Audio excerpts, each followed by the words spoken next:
સુરતના વરાછા ધારાસભ્ય અને પૂર્વ આરોગ્ય મંત્રી કુમાર કાનાણીએ લખ્યો પત્ર. સુરતમાં ડેન્ગ્યુ અને મલેરિયા જેવા રોગો ફાટી નીકળેલા છે, જે અટકાવવા લખ્યું છે પત્ર. સુરત મહાનગરપાલિકાના કમિશનર શાલિની અગ્રવાલને પત્ર લખીને રજૂઆત કરી છે. કુમાર કાનાણીએ પત્રમાં જણાવ્યું છે કે હાલ સુરત શહેરની અંદર ડેન્ગ્યુ તેમજ મલેરિયા જેવા ભયંકર રોગ ફાટી નીકળ્યા છે, જેના કારણે લોકોને રોજબરોજના મૃત્યુઆંકમાં વધારો થઈ રહ્યો છે. હાલ સરકારી તેમજ ખાનગી હોસ્પિટલોમાં દર્દીઓને સારવાર માટે જગ્યા પણ મળતી નથી.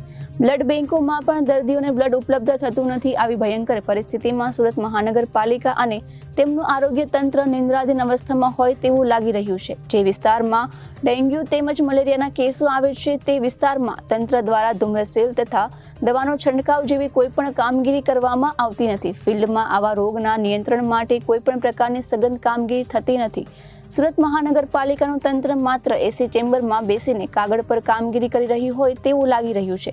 તો આ બાબતે સુરત મહાનગરપાલિકાએ નિંદ્રા અવસ્થામાંથી જાગીને લોકોના આરોગ્યની ચિંતા કરી તાત્કાલિક ધોરણે ઠોસ કામગીરી કરવામાં આવે તે બાબતના યોગ્ય પગલાં લેવાની માંગ કરી છે. સુરત શહેરની અંદર અત્યારે રોગચાળો ફાટી નીકળ્યો છે. ડેન્ગ્યુ અને મેલેરિયા જેવા તાવના કેસમાં લોકોના મરણ થઈ રહ્યા છે. તંત્ર ક્યાંય ફિલ્ડમાં દેખાતું નથી, કોઈ અધિકારી ફિલ્ડમાં દેખાતું નથી, કોઈ કાર્યવાહી થતી નથી. એટલે મને એવું લાગે છે કે આ રોગચાળાને કારણે મચ્છરજન્ય રોગ, પાણીજન્ય રોગને કારણે અત્યારે લોકોને દવાખાનામાં પણ જગ્યા મળતી નથી. રક્તદાન કેન્દ્રોની અંદર લોહી પણ મળતું નથી.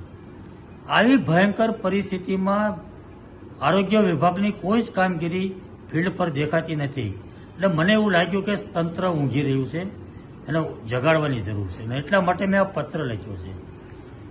મને ખ્યાલ છે ત્યાં સુધી એક કેસ પણ જો ડેન્ગ્યુનો આવ્યો હોય ને તો તંત્ર દોડતું થઈ જતું હતું. આજુબાજુ વિસ્તારમાં અધિકારીઓની ટીમ આવે, ધૂમ્રસેર થાય, એને ક્યાં ક્યાં જગ્યાએ પાણી ભર્યા છે એની તપાસ થાય, તંત્ર દોડતું હતું. અરે ચોમાસા દરમિયાન ઘરે ઘરે આરોગ્યની ટીમ રોજે આવતી હતી. ઘરમાં કોઈને તાવ આવે છે, કોઈને મુશ્કેલી છે, કોઈને તકલીફ છે, રિપોર્ટ કરાવ્યા છે. જો કોઈને તાવ આવતો તો રિપોર્ટ કરાવતું હતું કોર્પોરેશન, એની દવા આપતું હતું. આ ચોમાસું પૂરું થવાયું મેં એક પણ અધિકારીને મારા ઘરે કે મારી સોસાયટીમાં મેં જોયું નથી. ફિલ્ડમાં મેં ક્યાંય અધિકારીને જોયા નથી. ને મને એવું લાગ્યું કે આટલો ભયંકર રોગચાળો છે અને છતાં પણ આરોગ્ય વિભાગ કામે નથી લાગ્યું.